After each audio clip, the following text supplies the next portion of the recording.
जन्नत के जख्मों पर मोदी ने लगाया मरहम, जन्नत बन गया जहन्नुम। तो त्योहारों के समय दिल्ली को दहलाने की कौन रच रहा था साजिश? देखिए नेशनल ट्रेंडिंग न्यूज में। जम्मू कश्मीर में बाढ़ से भारी विनाश के बीच अब तक इससे तकरीबन 200 से ज्यादा लोगों की मौत हो चुकी है। राहत अभियान अब और तेज कर दिया गया है और प्रधानमंत्री नरेंद्र मोदी ने बाढ़ प्रभावित इस राज्य के लिए 1000 करोड़ रुपए की सहायता मुहैया कराने की घोषणा की है। श्रीनगर में सैन्य छावनी, सिविल सचिवालय और हाईकोर्ट भी जलमग्न हो गए हैं। इस बीच जम्मू में स्थिति सुधरने लगी है, लेकिन बुधवार से हो रही बारिश से कश्मीर का बड़ा हिस्सा बाढ़ से प्रभावित है। पिछले 5-6 दिनों से लगातार हुई बारिश की वजह से कश्मीर की सभी नदियां और नाले उफन रहे हैं। झेलम समेत तमाम नदियां अपने उच्चतम स्तर पर हैं। जल स्तर इस कदर बढ़ गया है कि कई जगहों पर झेलम नदी के तटबंध टूट गए और शहर में पानी आ घुसा है। रविवार को प्रधानमंत्री नरेंद्र मोदी ने भी राज्य के हालात का जायजा लिया। बर्बादी के हालात देखकर उन्होंने न्यूज 24 से खास बातचीत में कहा कि ये राष्ट्रीय आपदा है। शायद पिछले 50 साल में ऐसी मुसीबत न आई हो। ऐसी मुसीबत जम्मू कश्मीर के लोगों पर आई है। पाकिस्तान ने बाढ़ प्रभावित पाक अधिकृत कश्मीर में भारतीय प्रधानमंत्री नरेंद्र मोदी की मदद की पेशकश ठुकरा दी है। पाकिस्तान ने कहा कि वो अपनी मदद करने के लिए खुद सक्षम है और उसे किसी की मदद की जरूरत नहीं। इतना ही नहीं, पाकिस्तान ने भारत को मदद की पेशकश करते हुए कहा कि अगर उन्हें हमारी मदद की जरूरत है तो हम देने को तैयार हैं। आतंकी संगठन इंडियन मुजाहिदीन यानी IM की योजना राजधानी दिल्ली को त्योहारों के समय धमाकों से दहलाने की थी। यही नहीं, इसके लिए उसने आतंकियों को दिल्ली को रवाना भी कर दिया था। यूपी के सहारनपुर से गिरफ्तार आतंकी एजाज शेख ने पुलिस पूछताछ में बताया कि पिछले साल यासीन भटकल की गिरफ्तारी के बाद वो नेपाल भाग गया था और इसके बाद से छिपता फिर रहा था।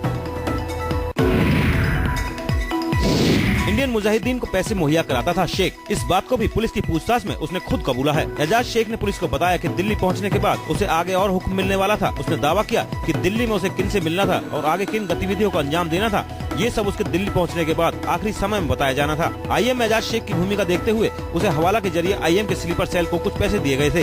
इस पैसे का इस्तेमाल राष्ट्रीय राजधानी में हमले के लिए किया जा सकता था।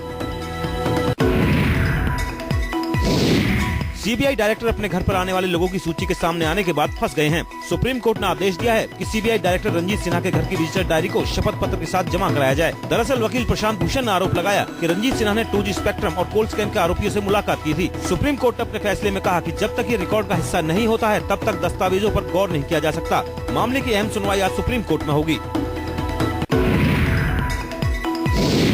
केंद्र में नरेंद्र मोदी की सरकार बनी तो शुरुआती दिनों से ही सरकार को बिजली चुनौती का सामना करना पड़ा। कोयला आधारित बिजली उत्पादन को लेकर समस्या सामने आई, लेकिन सरकार ने बिजली संकट से पार पाने का भरोसा दिलाया। 100 दिन बाद ऊर्जा मंत्री पीयूष गोयल ने रिपोर्ट कार्ड पेश करते हुए कहा कि कोयले की आपूर्ति कम नहीं है और नरेंद्र मोदी की अगुवाई वाली सरकार के 3 महीने के दौरान शुष्क ईंधन आधारित बिजली उत्पादन में करीब 22% की वृद्धि हुई है।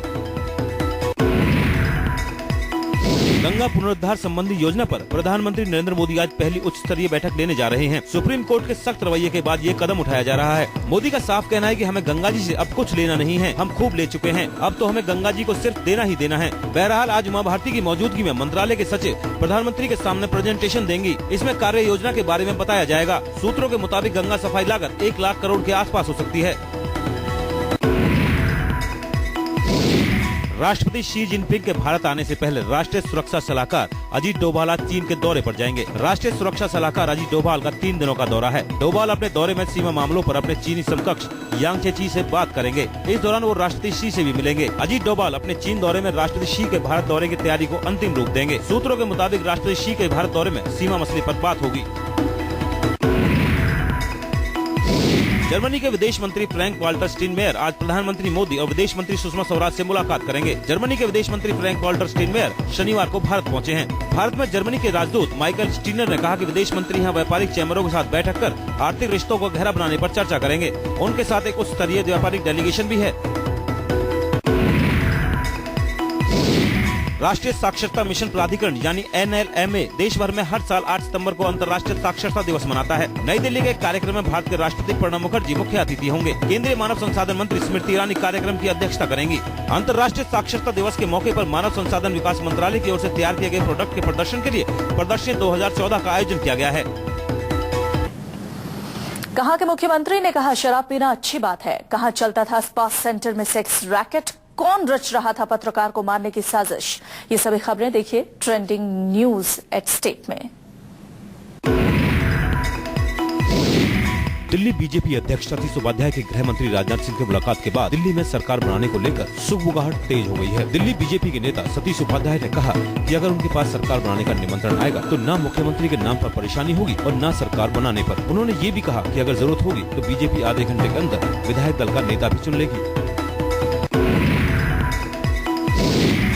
समाजवादी पार्टी के सुप्रीमो मुलायम सिंह यादव ने आरोप लगाया कि बीजेपी उत्तर प्रदेश में दंगे कराने की साजिश रच रही है। एक महत्वपूर्ण एजेंसी ने राज्य सरकार को ऐसी रिपोर्ट दी है। लोकसभा चुनाव के बाद पहली बार अपने सियासी गढ़ मैनपुरी में मुलायम सिंह यादव रैली करने पहुंचे थे। रैली के दौरान उन्होंने कहा कि स्वार्थ के लिए बीजेपी बड़ा खतरनाक खेल भी खेल सकती है। मैनपुरी लोकसभा सीट पर हो रहे उपचुनाव के लिए समाजवादी पार्टी मुखिया ने अपने सबसे बड़े भाई दिवंगत रतन सिंह यादव के पोते तेज प्रताप को मैदान में उतारा है। चुनाव में 2 जगह से जीतने के बाद मैनपुरी सीट को मुलायम सिंह ने छोड़ा था।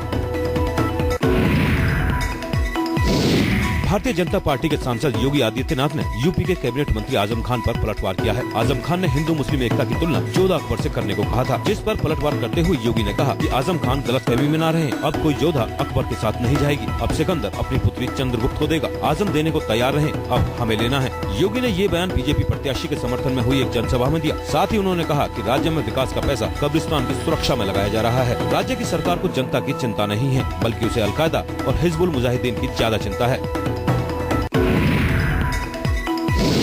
जल्दी ही रेल यात्रा के दौरान टीटीई को आईडी दिखाने की मुसीबत से निजात मिल जाएगी। भारतीय रेलवे ने टिकट प्रणाली में बड़े बदलाव की तैयारी की है। यात्री टिकट को बारकोड युक्त बनाने का प्लान तैयार है। ऐसा होने के बाद टिकटों की जांच मशीन से होगी। जैसे ही मशीन से टिकट की जांच होगी, पूरा विवरण सेंट्रल सर्वर के पास चला जाएगा। टिकट सही है या नहीं, कोई जुर्माना लगेगा या नहीं, इसका ब्यौरा सीधे सेंट्रल सर्वर में पहुँच जाएगा। इस व्यवस्था का मकसद टीटीई की धांधली पर रोक लगाना भी है। दावा किया जा रहा है कि इससे समय की भी बचत होगी।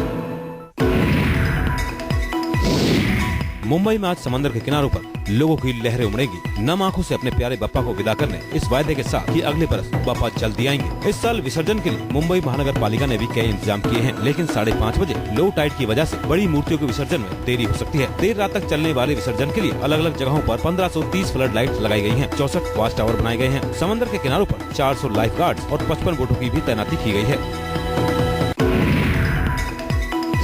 विसर्जन के दौरान आतंकी हमले की खुफिया रिपोर्ट को देखते हुए पुलिस ने भी पूरी तैयारी की है। पहली बार विसर्जन के दौरान सीमा सुरक्षा बल की 2 कंपनियां भी शहर में तैनात रहेंगी। मरीन पुलिस, कोस्ट गार्ड और नौसेना के संपर्क में है। इसके अलावा विसर्जन स्थल 278 सीसीटीवी कैमरों की निगरानी में रहेंगे। किसी भी आपात स्थिति से निपटने के लिए 67 फर्स्ट एड सेंटर बनाए गए हैं। साथ ही एम्बुलेंस सेवाओं की भी तैनाती की गई है।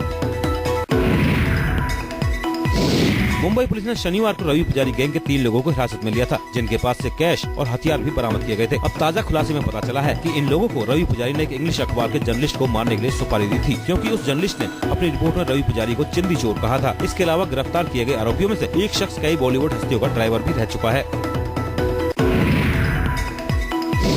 बिहार के मुख्यमंत्री जीतन राम मांझी एक बार फिर अपने बयान को लेकर विवादों में हैं। इस बार मांझी ने सार्वजनिक मंच से लोगों को शराब पीने को कहा। साथ में ये भी कहा कि पियो, लेकिन हिसाब से थोड़ी थोड़ी पिया करो। उन्होंने कहा कि बाहर से कमा कर आए हो तो रात में पौवा भी पी सकते हो, लेकिन ज्यादा नहीं। बवाल मचने के बावजूद मांझी को इस बात का कोई अफसोस नहीं है। सीएम ने कहा कि मैंने कुछ गलत नहीं बोला, मीडिया हर बात को गलत पेश करती है।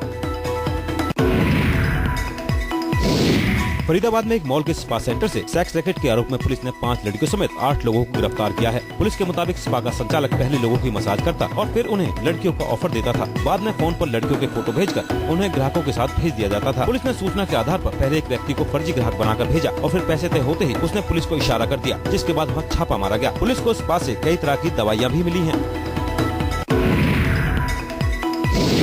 गुजरात की मुख्यमंत्री आनंदीबेन पटेल वडोदरा में विसर्जन से पहले गणेश दर्शन के लिए पहुंची। वडोदरा में 10 अलग अलग पंडालों में उनका गणेश दर्शन का प्रोग्राम था। पहले ही गणेश पंडाल में लोगों को उन्होंने संबोधित किया और सीधे तौर पर तो नहीं, लेकिन इशारों में लोगों को बीजेपी को वोट देने का आह्वान किया। झारखंड के लातेहार में बारिसांड थाना सह पिकेट पर बीती रात नक्सली और सुरक्षा बलों के बीच जबरदस्त मुठभेड़ हुई। बताया जा रहा है कि पेट्रोलिंग पार्टी पर लगभग 150 नक्सलियों ने हमला कर दिया। 2 घंटे तक चली इस मुठभेड़ में दोनों ओर से तकरीबन 500 राउंड गोलियां चली। जवाबी कार्रवाई में पिकेट सह थाना के जवानों ने भी तकरीबन 300 राउंड गोलियां चलाई। इस मुठभेड़ में 2 जवानों और 5 नक्सलियों के घायल होने की खबर है। केंद्रीय कानून मंत्री रविशंकर प्रसाद को पटना वुमेन्स कॉलेज पहुंचते ही अपना प्यार याद आ गया। मुख्य अतिथि के तौर पर केंद्रीय मंत्री रविशंकर प्रसाद पटना के वुमेन्स कॉलेज के प्लेटिनम जुबली कार्यक्रम में शामिल हुए और जब रविशंकर प्रसाद ने माइक थामा तो वो अपने अतीत में चले गए और उन्होंने वुमेन्स कॉलेज और अपने प्यार की कहानी सुनाई। कार्यक्रम में रविशंकर प्रसाद की पत्नी माया शंकर भी मौजूद थी। रविशंकर प्रसाद की पत्नी माया शंकर इसी वुमेन्स कॉलेज में पढ़ाती हैं। ये बातें सुनकर वो खुद भी अपनी हंसी नहीं रोक पाई।